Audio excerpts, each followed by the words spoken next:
Hello everyone, welcome to the Redmen TV. It is your Liverpool news update. I am Chris Page, and today I'm joined by Jay Pearson for this one. Jay, thank you very much for joining us. Thanks for inviting me on. Quite a lot to talk through today, starting with the rubbish rumour about Zubimendi. I'm going to go take you straight over, Jay, to Estadio Deportivo.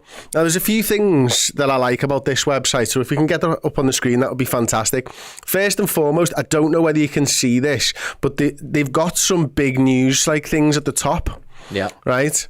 So, obviously it starts off with Betis Getafe. Yeah. We've actually got Fernando Alonso, Carlos Alcaraz, John Rahm, Sergio Ramos, and Carlos Sainz as like constant sort of headers, which I think is a little bit strange. I mean, what's Sergio Ramos doing in 2024 that he needs to be constantly on the top of Estadio Deportivo? Who knows? But anyway, we're here to talk Zubimendi. Obviously, he was a transfer target for us in the summer. Yep. Decided to stay with the mountains of Sociedad in San Sebastian. And didn't want to move to Liverpool with not many mountains close by. This now is an interesting one because we're going to go on to the website now. The Real Sociedad agreed in the last summer transfer market on transfer from the midfielder Martin Zubimendi to Liverpool of the Premier League. However, when everything seemed agreed, the Basque player decided to stay in the realistic set and reject the offer of the Reds.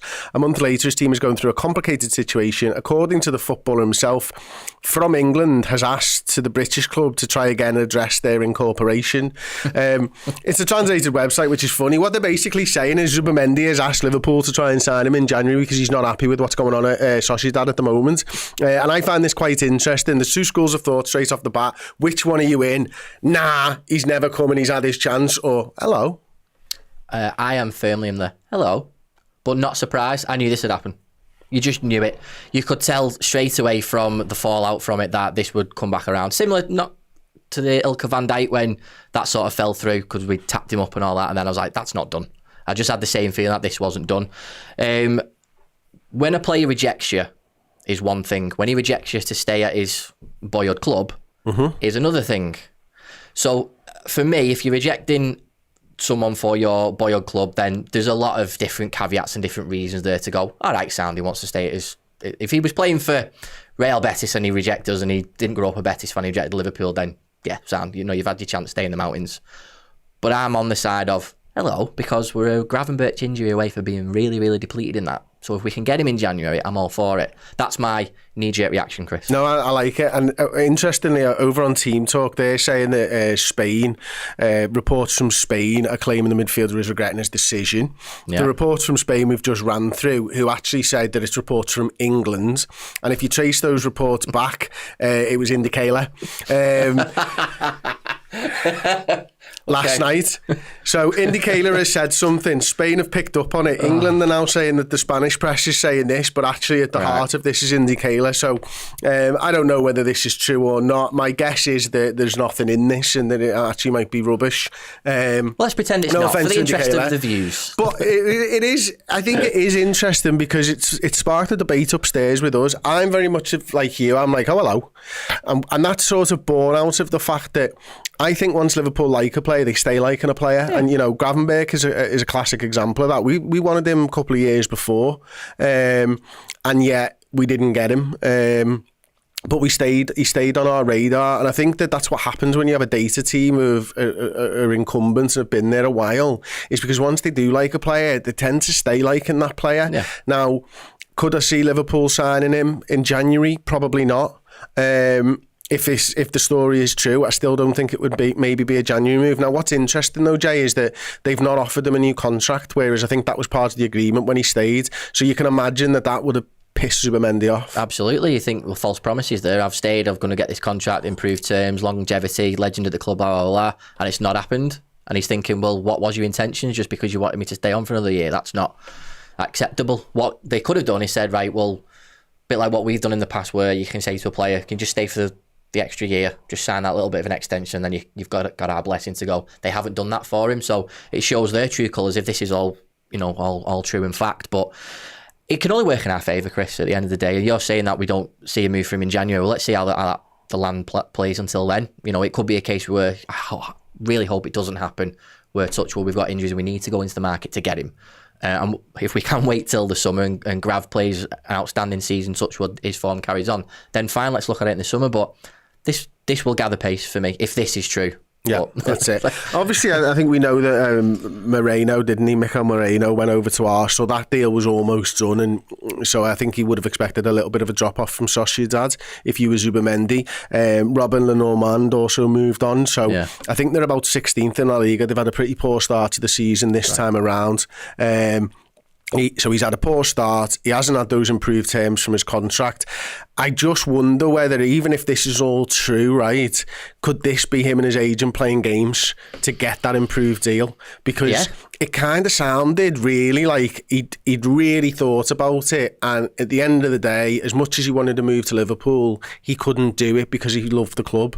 I'm okay, by the way, for that reason. Like, if this was a guy who, you know, didn't stay at his boyhood club, Jay, and maybe moved to Chelsea and 200, 300 grand a week, and then decided he wanted to come to Liverpool, I'd be like, no, you made your bed, now you lie in it. But I think it's slightly different because he was clearly torn in two about it and just decided to stay with his boyhood club. I kind of respect that, actually. Yeah, well, we've been through it before, haven't we, with Stevie? You know, he just couldn't leave, and again, massive respect for, and that's what I said at the top of the show is, if a player's rejecting you because it's his boyhood club, there's a sort of reason you can forgive him for that. I'm sure that'll happen to us, you know, hopefully a lot more with our players that grow up with us and stay with us. But I just always think, like, when Liverpool Football Club come in for you, do you say no to them? And he has done. But like you said, as he said no to him because he's going to get improved terms and those haven't come. And he could just be playing us now. This could be a story that someone's picked up, that it's been leaked over here, that his agent's playing games and gone, right, well, we'll get Liverpool sniffing again. Then he'll have to play. He might be just playing for money. Yeah, and that's and if that's the thing as well, then you probably wouldn't want him. But I think the easiest way to look at this for me, and I can see a few people in here now. James Shine just says I would take him, which I agree with. Nigel Smith says, if it's true, and I doubt it, then we'll face a lot of competition for him. Yeah. AWSC says, when Liverpool FC come for you, don't reject, which I would agree with as well.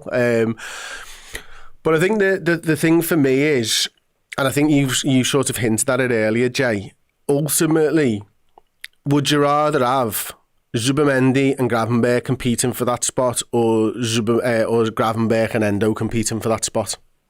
You've answered your own question, mate. I'd take the former rather than the latter. No disrespect to Endo, but like you said before, mate, Zubimendi's clearly a player that the club wanted, and we didn't get him. And most of the time when, like you said, we focus on that player. So again, if this isn't smoke, and, you know, smoke without fire, blah, blah, blah, if we do go back in for him, mate, I would rather have those two competing for that spot. Yeah, why wouldn't you? And ultimately, I think Arne Slot decided prior to the season that Zubimendi would be a better fit than Ryan Gravenberch. Gravenberch has the opportunity to change that. Yeah. You know, I think he's been absolutely sensational so far this season, but we are talking about 5 games. And I think he's got better in each one, by the way, but we are talking just about 5 games. If he puts in, for example, and I hope this isn't the case, if he puts in 3 stinkers in the next week, people will be changing their mind quite quickly. I think the people who are out there going, no, don't sign him, we've got Ryan Gravenberch, are very much right now riding the crest of a wave, I say. Correct. Yeah, absolutely. But that all works in our favour. Do you know what I mean? We're having a player here who's having a turn in his career where he's now playing regularly and playing really, really well. And you don't want to stop that momentum, do you? It's a bit like international breaks. You don't want them to come because you're in momentum. We all know what happens. And you never, ever want that to go away for a player. And that, again, is whatever's best for Liverpool Football Club, in my opinion, at the end of the day. But we knew that this was an area that we needed to cover for. Mm-hmm. And that still needs addressing for me. Regardless of how well Gravy's playing, that position still needs addressing. Endo is there for, you know, coming on, games won, you know, show it up a little bit, or playing in the cup games, stuff like that. You know, he might still have a part to play in this squad, and I hope he does, because I think he's a really likeable character. I really do. I mean, that doesn't win you football matches, but you know what I mean. But at the end of the day, I think still adding Zubimendi to this squad will improve it massively. Yeah, and I think it still needs, because the gaps are still there, mate. He was our number 1 target, and you know, they decided not to go into the market for somebody else because they didn't think that there was anybody available right now. Now, that could change again next summer. Somebody else could have an outstanding season and be the number one target or whatever, but the likelihood is that Zubimendi's going to be there or thereabouts. If Liverpool get an opportunity to sign him, they might just take that opportunity because they waited for Virgil van Dijk. They've bought players in the past that they've had a long-standing like for, a la Gravenberch has already mentioned and stuff like that. Mo Salah would be another example of that. A player that we liked when he moved to Chelsea and continued a few years later to sign. So, as I say, I do think that they would be interested if all of this was above board and true. We could get him cheaper as well. Well, that's the thing as well, especially if Gravenberch is playing well. You want us to buy him now, do you? Oh, right. I'll shave 5 million off the price. Absolutely. We don't really need him because Gravenberch is amazing. That's it. What we can show. But how good would that be? I mean, obviously, you know, I want to see Gravenberch get that opportunity, and he's getting that opportunity right now, and he's taking that opportunity with both feet. Yeah. Yeah, he's taking that opportunity with both feet at the moment. But like, competition for places is what it's all about, isn't it? It's having those it's having two first teamers for every position, and I think Zubimendi would give us the opportunity to do that. We'll move on anyway. A little bit of news about Stefan Bajcetic. He had a fantastic game last night for Salzburg in their 3-0 loss to Sparta Prague. Some of the stats from the game were absolutely sensational here. Second most touches of any player, he had 95. Third most passes, completion rate of 88%. No player made more passes into the final third, which probably means there was 2 or 3 players that made the same amount of passes, just reading between the lines there. While only Sparta wingo Veljko Bajcetic contested more duels than Bajcetic's 14. He won 7 of them at a 50% click. Created the joint most chances, 1 shot on goal. And I think the really interesting thing here is obviously, you know, Bajcetic is our player. There's obviously, we could talk about Bobby Clark and how he played, and by all accounts he played quite well, but Bajcetic, it's such a big season for him, and getting Champions League experience and getting more minutes under his belt is just the most important thing, isn't it? Absolutely, for a player of his age, definitely. And you know, he knows he can do a good job, and there's been talk of him before Gravenberch and Zubimendi of him being that player to fit into that hole. I never agreed with that because I always thought he needed another loan move. I think this is perfect for him. Absolutely. I've said this before on the show, but for him to get that experience, like you said, I mean, it was funny when you said it at the beginning, it's like, oh, he's starred in a 3-0 defeat, and you think, for a defensive mid, is that what we want? But I don't count results. A bit like my 6-year-old son at the minute. He's playing football in a league where they don't count the goals, they don't count the points, they don't do a league table. It's just about having fun and gaining the experience. Nope. Nope. The 6, Chris. I don't care. 6 years of age. I do not care. Competition is what forces people to get better. I mean, I whip his ass at Mario Kart and WWE on the PlayStation, so he loses that way by playing FIFA and Mario Kart and stuff like that. But they don't count the goals. No, they don't count the goals, and they don't count. They're not allowed to. It's in the grassroots league now. They're not allowed to count the goals. Well, you can count the goals and say, "Oh yeah, we won," but then it doesn't go down towards the league table. So you're in a league. Why do they have a league table if they don't count goals? That's what I'm saying. There isn't a league table, so you're in a league of teams, but you're all on that same level the whole time. So you'll never know who's top of the league or anything like that. That sounds like something an Everton fan might be interested in.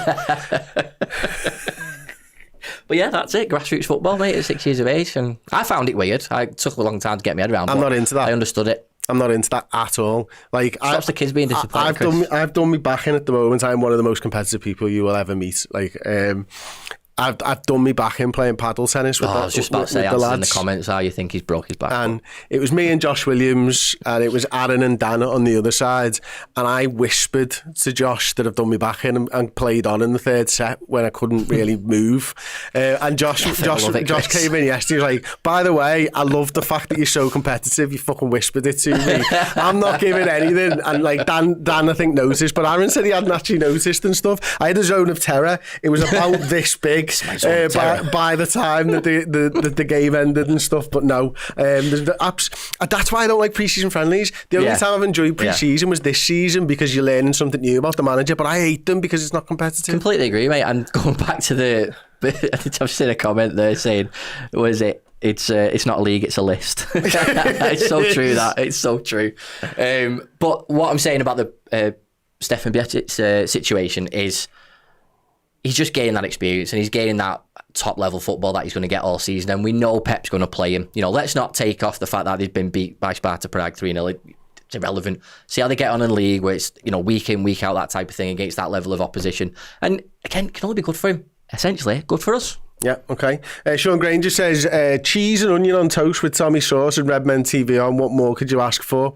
A proper sauce, maybe Worcester. I was going to say Worcester sauce, yeah. You know what I mean? To be fair, sort it out, mate. No, I've had that. That's nice.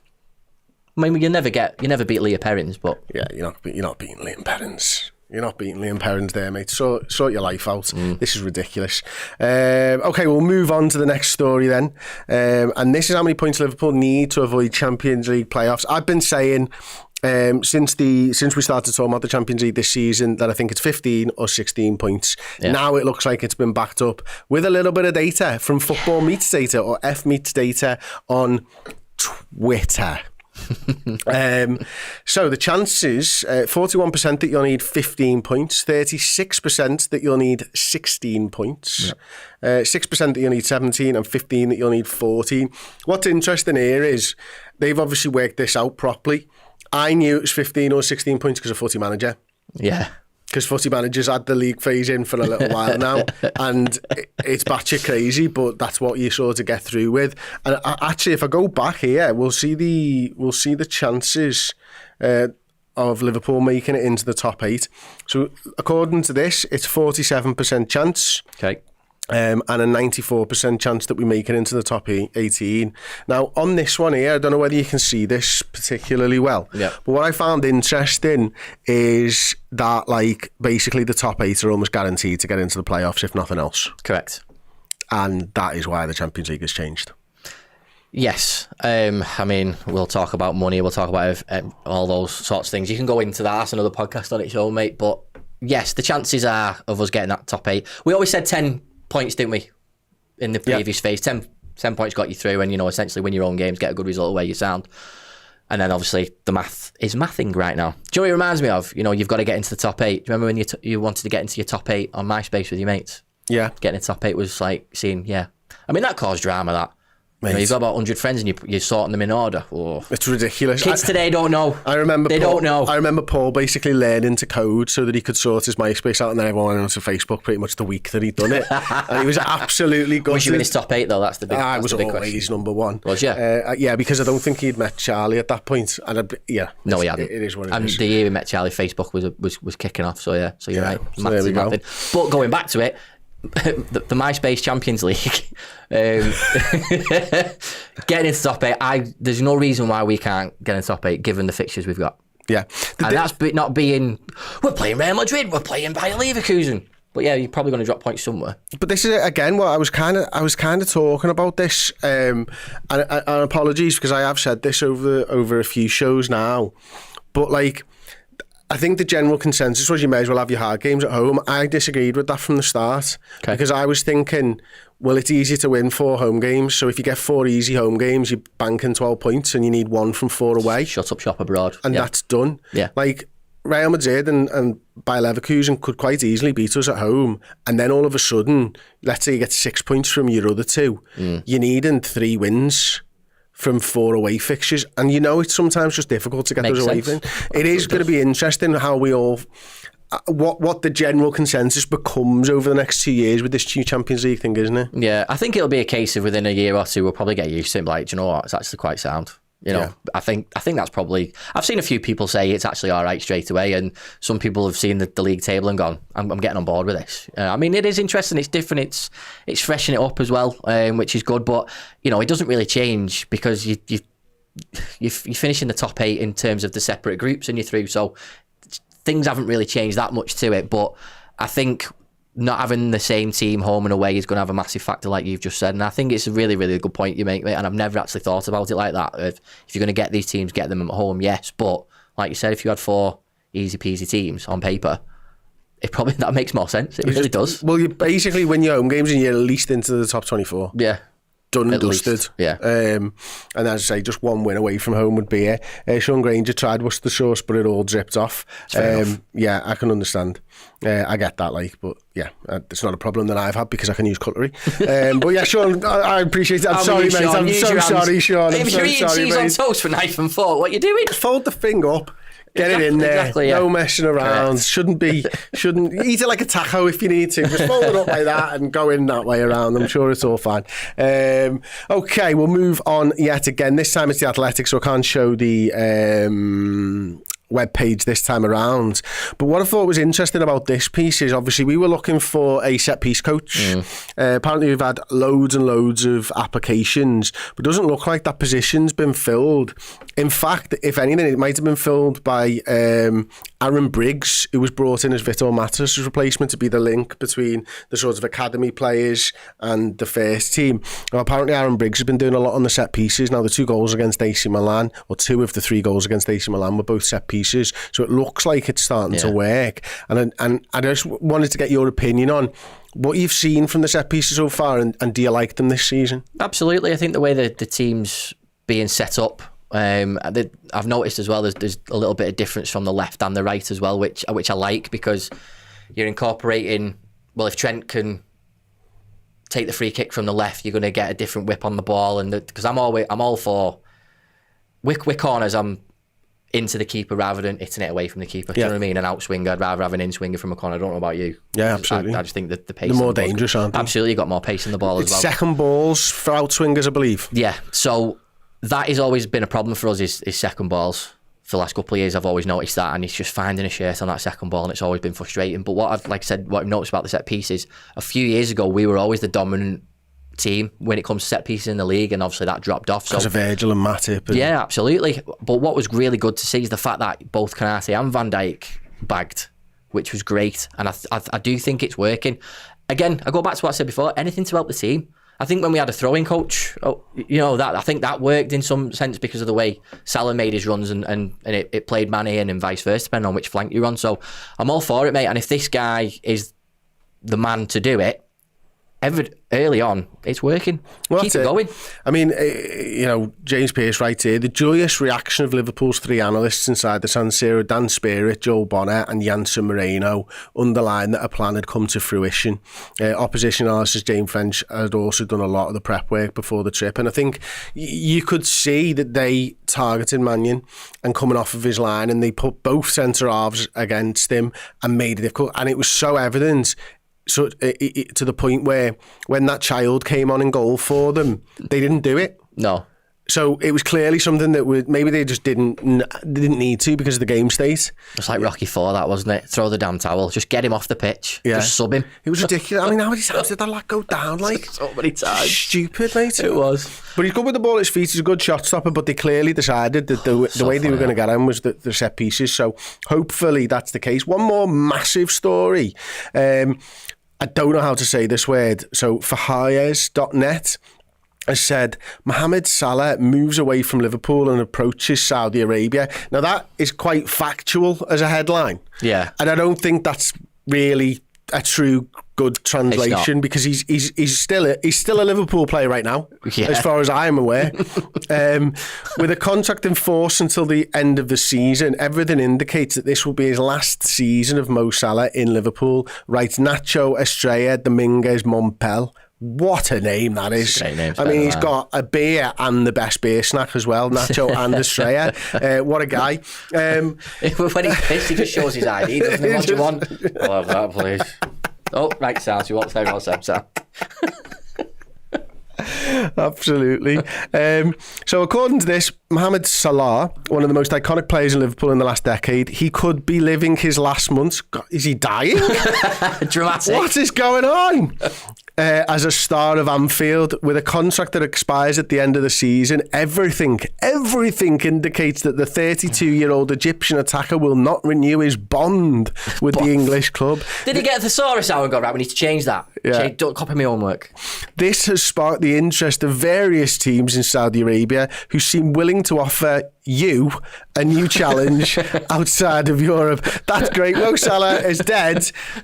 His contract is ending at Liverpool, but they're offering us a move to Saudi Arabia. I'll build that bond, yeah, no probs. Absolutely. So it's just, again, same story, different website then, really, isn't it? Pretty much, yeah. And big thank you to Nacho Estrella Dominguez Mompel for that one. Do you think he's going to renew, though? I think so. I just think like Mo's the type of player that can play till he's 50. Do you know what I mean? You look at Ronaldo, the way he's playing in his 40s now. He can do that. He definitely will do that. He could still play at the top level. He still wants to play at the top level. He backs himself for every summer. Every summer you see the pre-season videos. You're going, have you got you in my fantasy team? Because I'll get you the most points. He talks about breaking records. He wants to break those records. He's not going to break those records in Saudi Arabia. Mm-hmm. He's got the perfect mentality as a footballer. He knows he's one of the best in the world. Yep. He knows he can still do it for a number of years, and he backs himself. That's why, as much as Zlatan got on a lot of people's nerves, I always respected him because I just thought he talks a good game and he walks it as well. Do you know what I mean? Mo Salah does that in a less arrogant way. And I think that footballer can play at the highest level for a number of years. But where else is he going to go? Real Madrid will probably snap him up, absolutely. But I just think he's on the verge of becoming one of the greatest. He already is one of the Premier League's greatest ever players. He's in the top 10 of the goal scorers. I think he's looking at it and going, I want to get higher. I think he can. And this is my heart talking here, mate. I just don't see a world where Mo Salah leaves. I just think he renews, whether that's for 2 years or not. I think he does renew. I can't see him leaving next summer. Just out of interest, did you think Bobby was going to leave? I thought one of them was going to go. So whether that answers your question as a yes or no, I always thought one of them was going to go. I thought that three was going to be broken up eventually, and eventually was going to happen. And when you started seeing Bobby playing a little bit less before he announced it, because he announced it a few months before, didn't he? It was always obvious that one of them was going to go. Does it not feel like the contract would have been on the table already, though? Because we're talking October, November, December, 3.5 months before you can talk to other teams. I know. I had this conversation with Dan a few weeks ago, and I'll say the same thing again. I just think he can have us until the 31st of January if he wants, and he signs it then. I'm fine with it, as long as it gets signed. But it is frightening, the fact that we are leaving it this close. Now, I don't want to go over it again because we're in the middle of the season now, and this contract all three of their contracts should have been sorted in the summer. But the longer it goes on, yes, Chris, the more I worry. I still think he'll do it. But again, it won't shock me if he doesn't. But where's he going to go? I just don't understand where he goes from Liverpool. I don't think he would move to Saudi Arabia yet. That's what I mean. I think it's probably 3 or 4 years' time if he slows down. But he's not going to. He's got the ability to do that. Of go. So it shocked me Mane went there so quickly after his move from Bayern. It really did. Did you think Mane was going to fall off though? Because I didn't. Not as quickly as he has done. I mean, whether he has fallen off, I don't watch the Saudi League. Is this what the smart people are thinking at Liverpool, where maybe they know something we don't? Because if we don't offer him a contract, that speaks volumes. It does, and the club, because you would at least just have what's your number, mate? That's what I mean. Just write it down. But you spoke to Ian Graham. You did a fantastic interview with Ian Graham. Thank you very much. His book's amazing. It's not like they don't know what they're doing. The proof is in that interview, and the proof is in that book that the club know what they're doing. So well edited as well, by the way. Thanks, mate. God bless you. Yeah, I wasn't fishing for that, but thanks, I appreciate it. But it is a really good, and I encourage anyone to, if they want to look back at how Liverpool have done business over the years, you need to read that book, or at least watch our interview, because it's really, really good. They know what they're doing, but they have a very, very special player here, and sometimes you got to make an exception. Give me a 50% Mo Salah for the next 2 years rather than no Mo Salah. Okay, I like it. Okay. Apparently, another news story here. Slot was extremely keen, according to Team Talk, which is still going, to bring a big-name playmaker to Liverpool as journalist reveals transfer timeline. Now, journalist in this instance is James Marshman, nowhere near of the level in terms of name as Nacho Estrella. I don't even remember the others. Apparently Liverpool considering a move for PSG. So Xavi Simmons obviously lit up the Euros. A player that I think most people will know quite well. Did this one surprise you? A little bit. But it doesn't surprise me in terms of playmaker when Liverpool were after that sort of type of player. So every name will just get thrown under the sun. Again, weak link for me. It's just been plucked out of thin air. We did Redmen bite size a lot, didn't we, over the summer? And the amount of times we were either repeating the same name and then there's a different name now. And then that just sort of disappeared and went nowhere. If they like the player sound, but I'm not going to get too excited about it at the minute, mate. If it gets closer to January and something's happened, then fine. Then, I don't know. I don't know. What do you think about it? Because I think he's a really good player. He's fantastic in my footy manager side. I know that for sure. I do think he's a really good player. I'm not sure whether Liverpool would spend the type of money necessary to bring him in. I think going back in for Zubimendi is probably more likely at this stage. Is he too similar to what we've got as well? I don't know. Yeah, he is dynamic as well, though, you know. I'll move on. Josh Worthington says, afternoon Reds. I find it funny Zubimendi wants to move to Liverpool. I know, mate. You had the chance. Why didn't you just move to us? You're just being an idiot, aren't you? We had Mo Vama there. Would have been sound for you, mate. You know what I mean? What's the one up near Preston? Oh, God. The one everyone... I've been up there on my bike. Oh, my God. Once. It's hard. Put it in the comments. Yeah. Like, my God, what is it? Can't remember. It's not 3 Peaks, because that's the other side. Yeah, don't have a clue. Okay. But we can offer you Everton Valley. That's the highest point in Liverpool. That's a great view of the city in the front. So, sound. It's not the highest point in Liverpool. It is. Is it really? Yeah, it is. I thought it was the place up in Walton where they've got the little water thing going on. No, I don't think so. Unless I've been told wrong. We'll find out. I'm going to check it now. What is the highest point? But this, I mean, the mount. I mean, was the mountain thing? Reservoir on Reservoir Road, Walton. Your boy Pajak knows. Never mind. I used to ride up there all the time. Like, there's no sign or anything. I was always just told that. A mate of mine from school used to live on that road. I think he used to tell us all the time. It might be the highest point in Liverpool city centre. But it was the Reservoir. I did say water thing, didn't I? You did. But yeah, I couldn't think of the word reservoir. You were in the vicinity, Chris. Yeah. I was completely wrong, which is fine. No, but that still is in the city centre. It's a lovely view, Zubimendi. We can offer you that, and offer you a really good pint in Maze as well, and then we'll take you everywhere else. Before and after the game, apparently Jay goes in there a couple of hours before the game and stays, and I quote, till closing time. I bet those 12:30 kickoffs are a riot. They are a bastard, but it's good fun. Yeah, it's good fun. What time do you get there for a brekkie in there? Oh yeah, well, he only opens at 11, so we don't have a brekkie. We'll have a backies on the way. Oh, okay. Yeah, or we'll go spoons. People don't need to know said Walton Hill nice is the highest. Well done. Mark Simon says Walton as well.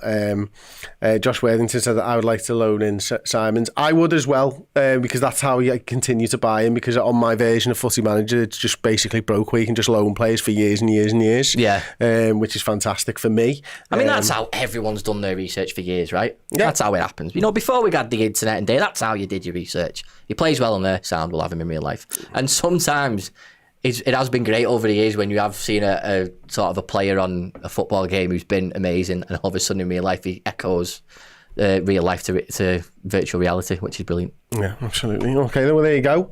Thank you very much for joining us. Nigel Smith ends it with, there's a huge pile of shit at Goodison Park. Absolutely. I don't know whether I told you this yesterday, but I was obviously... I was dropping the kids off at school, and me and the lollipop man always he watches Redmen. He's a massive Liverpool fan. He watches everyone actually, and he always has a chat to us. But there was an Everton fan talking to him, and I just walked past as I was crossing the road, and sort of instead of speaking to Jack in the morning, I actually got to just listen to a bit of another conversation that he was having, and the Everton fan was saying, "We are the worst football team that has ever existed," which I thought was fantastic. It brought me a smile on my Wednesday morning, and hopefully it brings you a smile on your Thursday afternoon. That has been the news show for today. That has been Jay Pearson. I've been Chris Pajak. Thank you very much for watching and for joining, and we'll see you next time. Ta-ra.